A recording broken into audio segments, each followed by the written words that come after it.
Pass. Shakib Khan. ক্যারেক্টারে যার সমস্যা তার সাথে আমি কেন ডেট করতে যাব? তাহলে পাস করে দেবো। Obviously pass. ভালোবাসা এই তো আরো আগে পাস। প্রিন্স মামুন। নেশাখোর বাবাখোরদের সাথে তো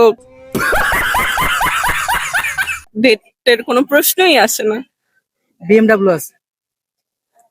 যার ক্যারেক্টার বা নেশাখোর বাবাখোর তার বিএমডব্লিউ দিয়ে আমি কি করব? পাস করে দেবো। Obviously pass. আর কি কিছু বলা লাগবে? प्यारी समझ गई। একটু বলে দেন। আমি তো ওনাকে চিনি না, আর দেখে তো আর কোনো কিছু কি বলবো। সে নাকি সুদর্শন পুরুষ। আর হচ্ছে আমার তো ওনাকে আপু লাগতেছে। আপু লাগতেছে। অবভিয়াসলি আপু লাগতেছে। হ্যাঁ, সে রান্না করতে পারে, রান্না করে মানে তার ওয়াইফকে খাওয়াবে। আমি আমার হাজবেন্ডকে রান্না করে খাওয়াতে পারবো, আমি ভালো রান্না পারি।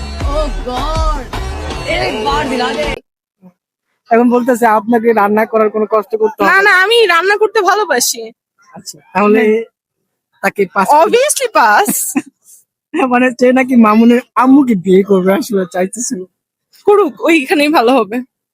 মানে তার সে নাকি অনেক সুদর্শন, তার কারণে বললাম তো সেখানেই ভালো হবে, আমার কাছে লাগবে না। পাস করে দেবো। Obviously pass. সোবান ভাইয়া, ভাইয়া ম্যারিড, ওনার বউকে নিয়ে খুশি থাক, আমার সাথে ডেট করা লাগবে না, ওনাকে আমি ভাইয়া হিসেবে দেখি। মানে তাকে পাস করে দেবো। হ্যাঁ অবভিয়াসলি পাস। সে এতগুলো ছবি দেখাইলাম, আপনার একটা পছন্দ হলো না। বিকজ আমার ডেটের মানুষ আছে, আমার পার্সোনাল মানুষ আছে। যতগুলো ছেলে আছে সবগুলো ফেল।